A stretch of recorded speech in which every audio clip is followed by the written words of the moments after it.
Hello everyone, I Professor Aditya Agrawal heartily welcomes you to my YouTube channel of Quantity Survey and Costing. Last time तक हमने discuss करा था कि septic tank क्या होते हैं और उसका एस्टिमेट कैसे निकालते हैं और उसका एस्टिमेट निकालने के लिए हमको किस तरीके से मेजरमेंट करने होते हैं। मतलब हमने ड्रेनेज वर्क के लिए एस्टिमेशन ऑफ सेप्टिक टैंक करा था और उसके हमने काफी न्यूमेरिकल्स करे थे। आई होप वो वीडियो आपको क्लियर होंगे। If you have any query in that video you can put it on the comment box. आज हम एक नया टॉपिक स्टार्ट करने जा रहे हैं, वैल्यूएशन। वैल्यूएशन मींस क्या? वैल्यूएशन मींस हमको किसी भी चीज की एक एस्टिमेशन निकालना है, हमको किसी भी चीज की प्रॉपर्टी की उसकी वैल्यू निकालना है। अब वैल्यू क्यों निकालना है? ताकि मैं किसी भी जमीन को खरीद सकूं, किसी भी जमीन को बेच सकूं, या मैं किसी भी इंजीनियरिंग स्ट्रक्चर्स के साथ डील कर सकूं। मतलब मुझे क्या करना है, एक फेयर प्राइस निकालना है या वैल्यू ऑफ प्रॉपर्टी निकालना है। इस चीज को हम कहते हैं वैल्यूएशन।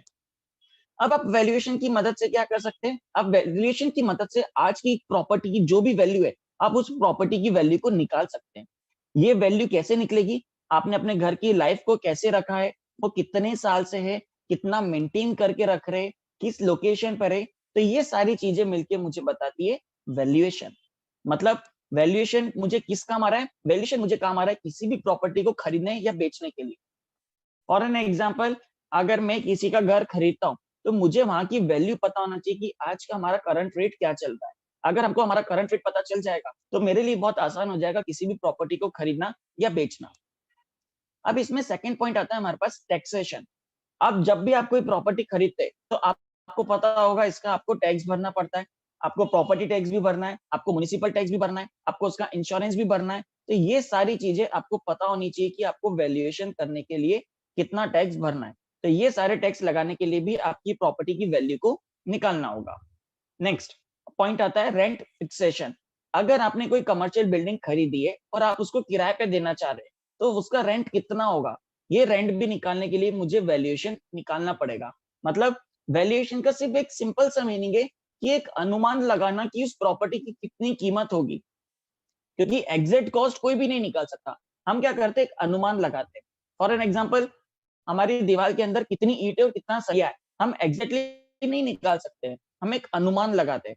उसी तरीके से हम ये डिटरमाइन कर रहे हैं कि हमको वैल्यूएशन करना क्यों है। अब इसमें नेक्स्ट पॉइंट आता है, अगर मुझे किसी भी बैंक से लोन लेना है तो बैंक से लोन लेने के लिए उनको हमको कुछ देना पड़ता है। मींस हमको उन्हें बताना पड़ेगा कि मेरी इनकम यहाँ से आ रही है और मेरे पास इतनी इतनी प्रॉपर्टीज है। अब जब आपके पास इतनी प्रॉपर्टीज है तो आप उस चीज के अगेंस्ट लोन ले सकते हैं, तो इसके लिए भी आपको वैल्यूएशन लगता है। ठीक है। अब हमने एक पॉइंट अभी भी डिस्कस करा था, इंश्योरेंस लेना है। अगर आपको अपनी बिल्डिंग में जैसे कभी आग लग जाती है या बिल्डिंग किसी कारण से गिर जाती है तो आपको इंश्योरेंस भी लेना पड़ता है बिल्डिंग का। तो वो बिल्डिंग का इंश्योरेंस के लिए भी आपको वैल्यूएशन लगेगा। So this are the various purposes of valuation. अब इसमें हमारे पास कुछ टर्मिनोलॉजीज आती है कि हमको कौन कौन सी इसमें पॉइंट्स हमको नोटिस करने होंगे। सबसे पहला पॉइंट आता है ग्रॉस इनकम। ग्रॉस इनकम का सिर्फ इतना सिंपल सा मीनिंग है कि हमारे पास टोटल कितनी इनकम आ रही है। समझ लेते हैं हमने एक प्रॉपर्टी खरीदी, उस प्रॉपर्टी को मैंने किराए पर चढ़ा दिया, उस किराए से मेरे को कितनी इनकम आ रही है, that income is known as gross income. मतलब टोटल कितना मुझे फायदा हो रहा है उस बिल्डिंग से, उसको कहेंगे ग्रॉस इनकम। नेक्स्ट आता है मेरे पास नेट इनकम। नेट इनकम मतलब अब आपने कोई प्रॉपर्टी खरीदी, वहां से आपको किराए की इनकम आई, उस किराए की इनकम से आपको टैक्स भी भरना है, उस किराए की इनकम से आपको इंश्योरेंस भी भरना है, उस किराए की इनकम से आपको मेंटेन भी करना है।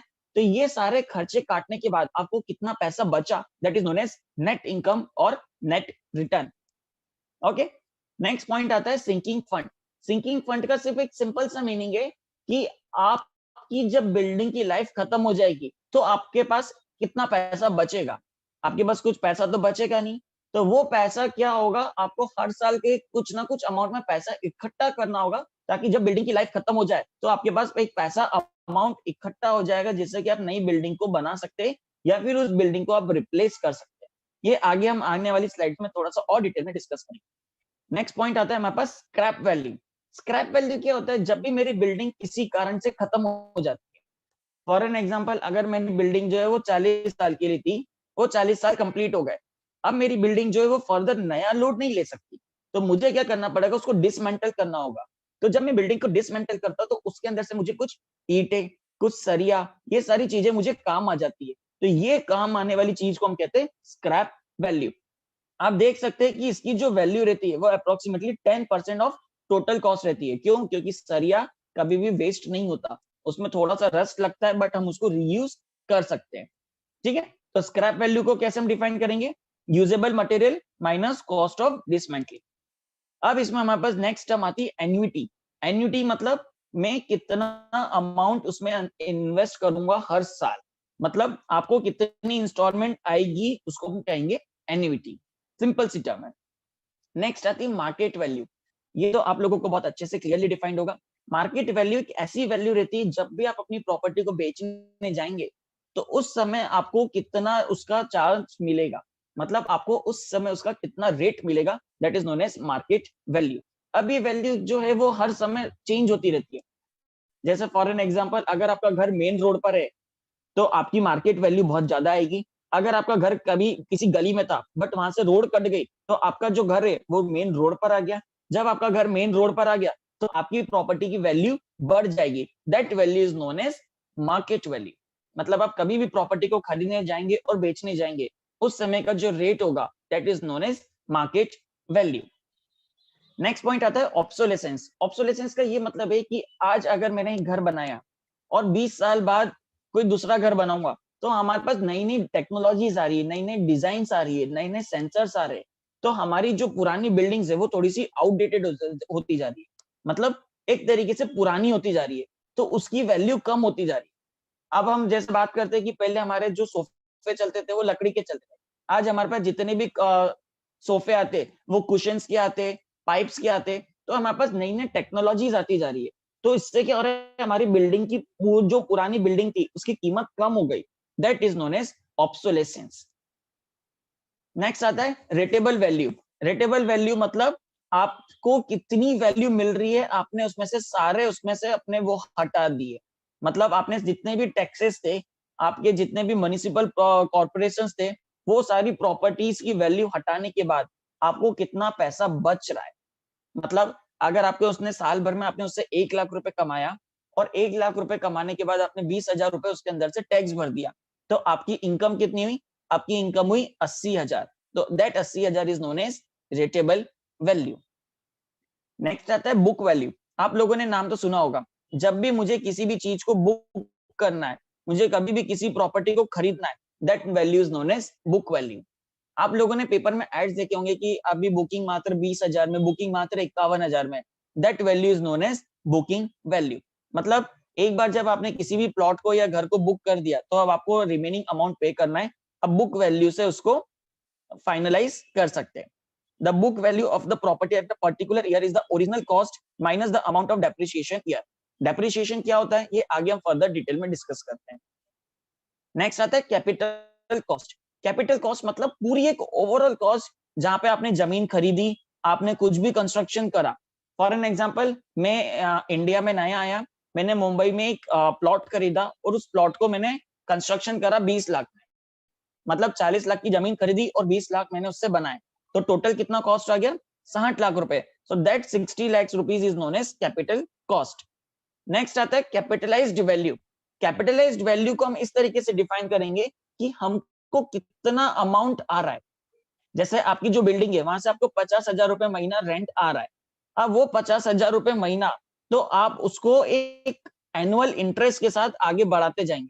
मतलब अगर आपको 50,000 रुपए महीना आ रहा है और 50,000 रुपए महीने के अगेंस्ट अगर आपको 5% फायदा मिल रहा है, 5% कंपाउंड इंटरेस्ट अगर आपको बैंक दे रही है, तो आपकी 20 साल बाद वैल्यू कितनी हो जाएगी? मतलब 50,000 को 5% कंपाउंड इंटरेस्ट निकालेंगे तो वहां से हमको वैल्यू मिल जाएगी। That value is known as capitalised value. Again I am repeating, capitalised value वो टाइप की वैल्यू रहती है जो भी आपको सोर्स ऑफ इनकम आ रहा है, आप क्या करेंगे उसमें ईयर परचेज के साथ आप उसको कंपाउंड इंटरेस्ट के साथ कैलकुलेट करेंगे, ताकि वो आपकी जो इनकम आएगी वो इनकम होगी नेट इनकम।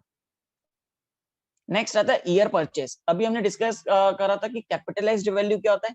कैपिटलाइज्ड वैल्यू फिर से रिपीट करता हूँ, कैपिटलाइज्ड वैल्यू वो वैल्यू रहती है जिसमें हमारी जितनी भी नेट इनकम आती है, हम क्या करते हैं उसको एक कंपाउंड इंटरेस्ट के साथ ऐड कर देते हैं, ताकि मुझे मेरी प्रॉपर्टी की नेट वैल्यू मिल जाती है। इसको इस तरीके से समझते हैं कि अगर आज का जो हमारा रेट है वो चल रहा है अप्रोक्सीमेटली 5%, ठीक है। अगर मैं 100 रुपए डिपॉजिट करता हूँ तो 5% के हिसाब से मुझे 5 रुपए पर एनम मिलेगा। मतलब अगर मुझे 1 रुपए डिपॉजिट करना है तो मुझे कितना रुपए मिलेगा? 20 रुपए। मतलब आप समझिए कि अगर आप 1 रुपए डिपॉजिट करते हो तो आपको 20 रुपए मिलेगा। सो इस टर्म को हम कहते हैं ईयर परचेस। इसको प्रैक्टिकली कैसे करते हैं, इनके जब हम न्यूमेरिकल्स करेंगे तो आपको और ज्यादा क्लियर होगा कि कैपिटलाइज्ड वैल्यू और ईयर परचेस को हम कैसे कैलकुलेट करते हैं। नेक्स्ट आता है sinking fund.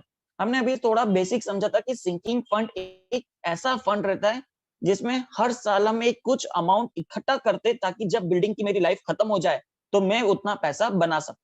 For an example, अगर मेरी बिल्डिंग को बनाने में मुझे लगा 50 लाख रुपए, 50 लाख रुपए मुझे बनाने में लगा और उसकी जो लाइफ थी वो 50 साल थी, तो ये 50 साल तक मुझे कितना एक अमाउंट इकट्ठा करना होगा ताकि मेरे पास जब बिल्डिंग खत्म हो जाए तो उस 50वें साल के पास मेरे पास उतना ही अमाउंट आ जाए।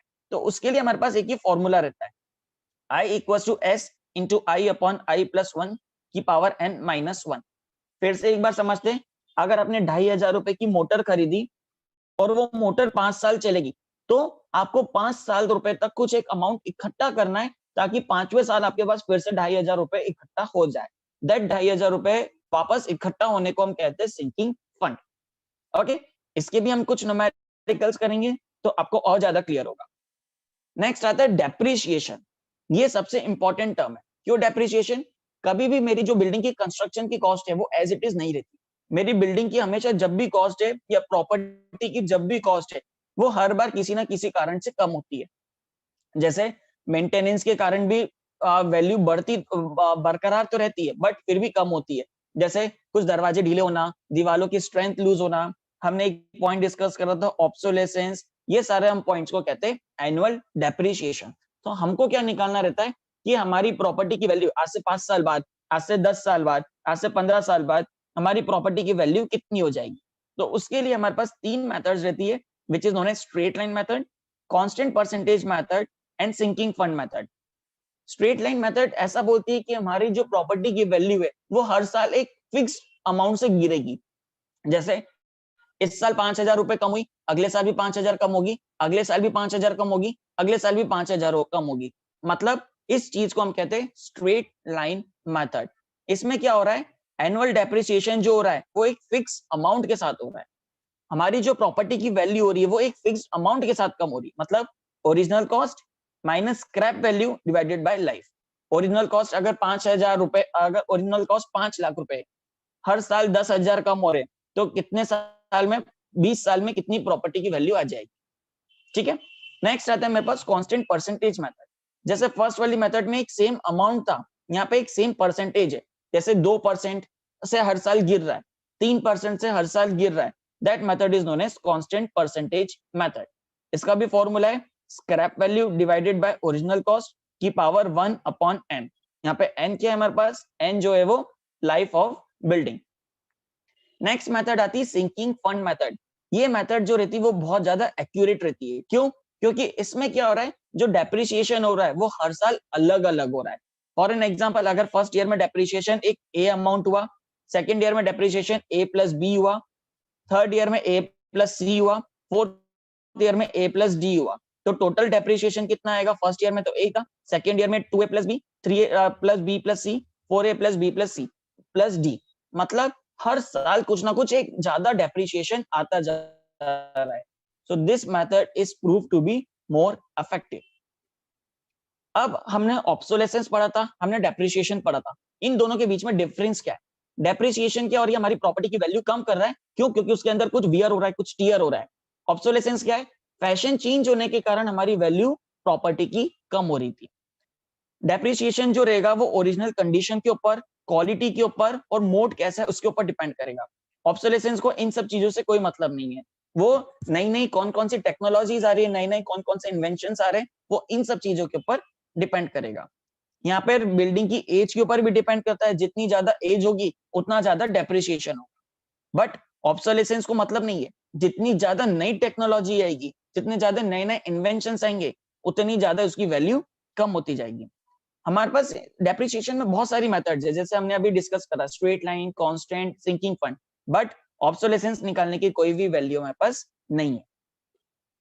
अब कुछ एक इंपॉर्टेंट पॉइंट्स है, जब भी हम किसी भी चीज की वैल्यू निकालते हैं मतलब जैसे मुझे 50,000 रुपए महीना इनकम मिल रही है, तो वो 50,000 के अगेंस्ट मेरे कौन कौन से खर्चे हो रहे, तो ये होता है मेरा रिपेयर्स होता है, म्युनिसिपल टैक्स लगता है, प्रॉपर्टी टैक्स लगता है, मैनेजमेंट एंड कलेक्शन चार्जेस लगते हैं, इंश्योरेंस प्रीमियम लगता है, मिसलेनियस चार्जेस लगते हैं। So this are the various charges हमारे किसी भी प्रॉपर्टी में लगते हैं।